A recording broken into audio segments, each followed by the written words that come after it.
Bienvenidos a otra vuelta a la historia. Hoy queremos hablar de un tema que a veces genera dudas, prejuicios o incluso miedo, la psicología. Nos hacemos preguntas como: ¿puede un cristiano ir al psicólogo? ¿La Biblia contradice lo que enseña la psicología moderna? Acompáñanos en este episodio donde vamos a explorar las historias, las tensiones y los puentes entre la fe y la mente humana. Para ello, hoy tenemos un invitado especial, nuestro querido hermano Osvaldo Osorio, quien además es un especialista en el tema y, a diferencia de lo que suele pasar, que como todos sabemos normalmente los psicólogos suelen escuchar, hacer más preguntas y analizar en silencio, hoy vamos a revertir un poco la situación, vamos a invertir los roles y vamos a ser nosotros quienes le preguntemos y él nos va a responder. Así que ahora le toca a Osvaldo hablar. Bienvenido y gracias por estar acá. Muchas gracias, Moisés, y es un gusto estar compartiendo con ustedes este programa. Bueno, Osvaldo, primero para empezar, para conocerte, si nos puedes compartir un poco a qué te dedicas y sobre todo cómo conociste al Señor Jesucristo y por qué te interesó este tema de la psicología. Bueno, lo primero, yo conocí al Señor Jesucristo cuando era chico, tenía 11 años de edad y fue prácticamente un efecto rebote porque mi papá conoció al Señor y un hermano de la iglesia iba a discipularle y yo, escuchando ese discipulado, comprendí la necesidad de salvación por mi realidad de pecado. En ese momento yo tenía 11 años de edad y sin embargo sentí que era un pecador que merecía un juicio eterno, porque así la Biblia lo decía, y que entonces necesitaba un Salvador. Y al poco tiempo, guiado también por mi papá, después de una reunión de la iglesia, decidí recibir al Señor Jesucristo en mi vida, en mi corazón. Y bueno, a partir de ese entonces soy creyente, un hijo de Dios. En cuanto a cómo me interesó la psicología, también fue un efecto rebote, porque anteriormente yo estudiaba otra carrera, que era ingeniería, bioingeniería en realidad, y a raíz de una fuerte enfermedad que me dejó postrado prácticamente un año, tuve que repensar mi futuro. Y bueno, en ese momento también mi papá me ayudaba mucho, me aconsejó seguir estudiando algo que me gustara, y si bien era algo que estaba en segundo lugar, pero siempre yo tenía como una vocación por ayudar a las personas con problemas, y de alguna manera yo observaba que la gente tenía alguna facilidad para contarme sus problemas. Y bueno, y eso guió a que estudiara psicología, y bueno, así que estudié y con el tiempo me recibí y bueno, finalmente empecé a ejercer un poquito en la vida civil y actualmente me desempeño en la Armada Argentina como psicólogo militar.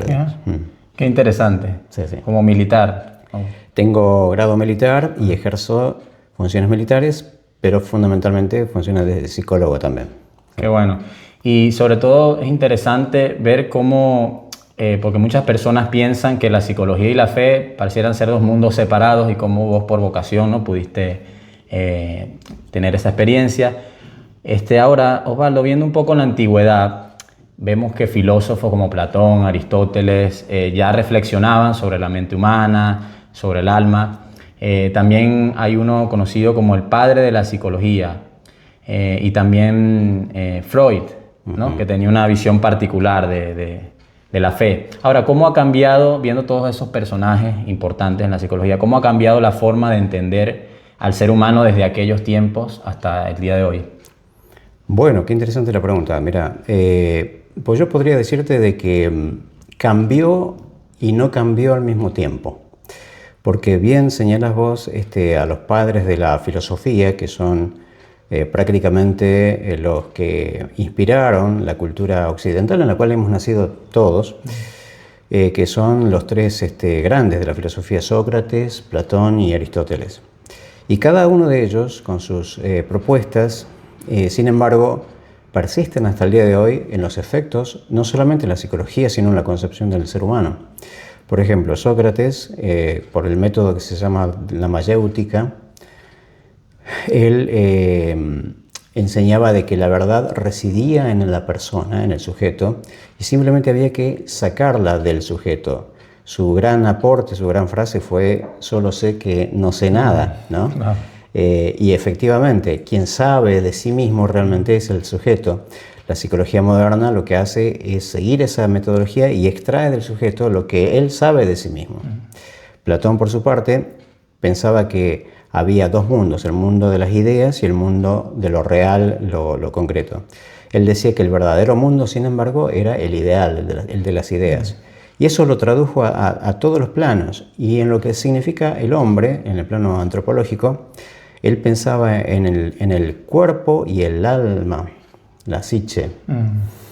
Así que él le daba fundamental importancia a la psiche. Y gracias a ese enfoque es que se pudo separar, de alguna manera, en las ciencias, desde el modernismo en adelante, la idea de que la psicología tenía todos los avales para ser una ciencia en sí misma. Después Aristóteles, él pensaba, por el contrario, que lo que importaba era lo que se podía tocar, palpar, ver, el mundo real, el mundo sensible. Y gracias a los aportes de Aristóteles, hoy concebimos de alguna manera los fenómenos psicosomáticos, es decir, que de alguna forma se reconcilian de nuevo el alma y el cuerpo. Bueno, siglos y siglos después aparece en el siglo XX un gigante de las ciencias, que, en mi modesta opinión, Sigmund Freud. Y él hace el aporte de la creación del psicoanálisis. ¿Por qué digo creación del psicoanálisis? Porque él le imprime un nuevo enfoque a lo que las ciencias venían intentando dar cuenta, los fenómenos de la mente humana, y él hace un gran descubrimiento. Lo hace prácticamente de casualidad, el descubrimiento de lo inconsciente. Y vos sabés, Moisés, que a veces cuando yo estaba en la facultad estudiando psicología y estudiaba Freud, me daba la sensación de que Freud, de alguna manera, estaba en la búsqueda de las verdades, de las grandes verdades de Dios y del alma humana, y lo inconsciente no es otra cosa que finalmente el alma, ¿no? Porque es eso intangible que no se puede ver, o que se puede ver mediante efectos secundarios, un lapsus, en fin, los sueños, actos fallidos, etcétera, etcétera. Entonces es como si él descubriera, digamos, en forma furtiva, las verdades bíblicas, ¿no? Así que bueno, esos son los aportes de estos grandes. Está bueno ese punto, justamente sí, viendo cómo relacionarlo con la Biblia, porque, o sea, ¿dónde entra la visión bíblica en todo esto? Pues sabemos que la Biblia habla de la mente, del corazón, nos habla de renovar nuestro entendimiento. ¿Pudieras mencionarnos un poco con respecto a la visión bíblica, o hay algunos versículos que sí, nos arrojen un poco más de luz sobre esto? Sí. Bueno, la Biblia, si bien no es un libro de ciencias, es un libro escrito por Dios, que es el creador del universo, y la ciencia es un intento del hombre por explicar el universo. Y una de las ciencias que reclama el campo de la mente humana es la psicología, pero la psicología estudia la mente humana, los fenómenos mentales y emocionales del ser humano, y pisa terreno común con la Biblia, porque la Biblia trata también de los problemas del hombre, los pensamientos, los sentimientos, los deseos. Hay versículos escritos en la Biblia desde muchos siglos atrás. Por ejemplo, Jeremías dice: engañoso es el corazón y perverso más que todas las cosas, ¿quién lo conocerá? ¿No? El corazón que refiere Jeremías podría ser identificado como el alma o la mente. Claro, los intrincados caminos de la mente humana son tan variados que prácticamente es inaccesible para la persona común comprender sus fenómenos. Por otra parte, Proverbios dice: el corazón alegre constituye buen remedio, mas el espíritu triste seca los huesos. Fíjate de qué tan antiguo el autor de los Proverbios, Salomón, con la sabiduría que Dios le había dado, enfoca de cómo hay los efectos anímicos en el cuerpo. Entonces, sí, la Biblia trata de los deseos, de los pensamientos y de los sentimientos de las personas. no tiene el nombre de psicología, Claro. pero sí se tratan esos temas, digamos. Qué bien saber cómo todo está íntimamente relacionado y cómo la Biblia pareciera que hace una radiografía, pero mucho más profunda, ¿no? Donde la psicología no puede llegar. Ahora, mencionábamos a Freud como un personaje importante en la historia de la psicología, que él veía, como vos comentabas, la fe como una ilusión, como una especie de necesidad psicológica del ser humano. Ahora, esa visión, ¿qué lugar ocupa hoy, Osvaldo, en la psicología moderna? Bueno, tengamos presente que Freud empezó a escribir a finales del siglo XIX y la primera parte del siglo XX. O sea, estamos hablando de un hombre que tenía el conocimiento de la ciencia de aquella época. Pero así todo, los aportes que hace Freud a las ciencias sociales y en particular a la psicología son realmente invalorables. Él prácticamente es un punto importante en la historia de las ciencias sociales y la psicología en particular.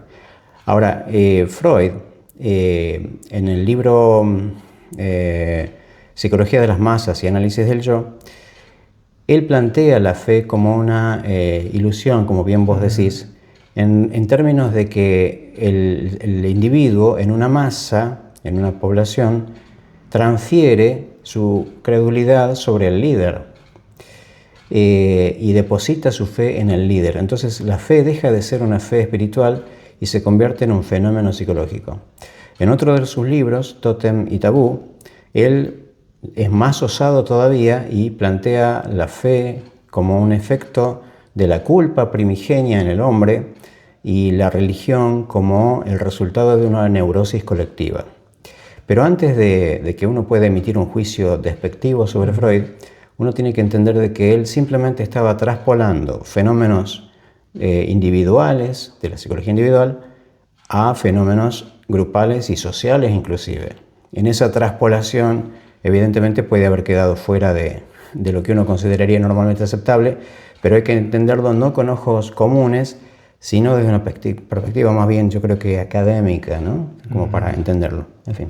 Bueno, algunas ideas complejas Sí, un poco sí. para entender, pero ya yendo a la parte de los aportes prácticos para el cristiano, de la psicología, ¿no?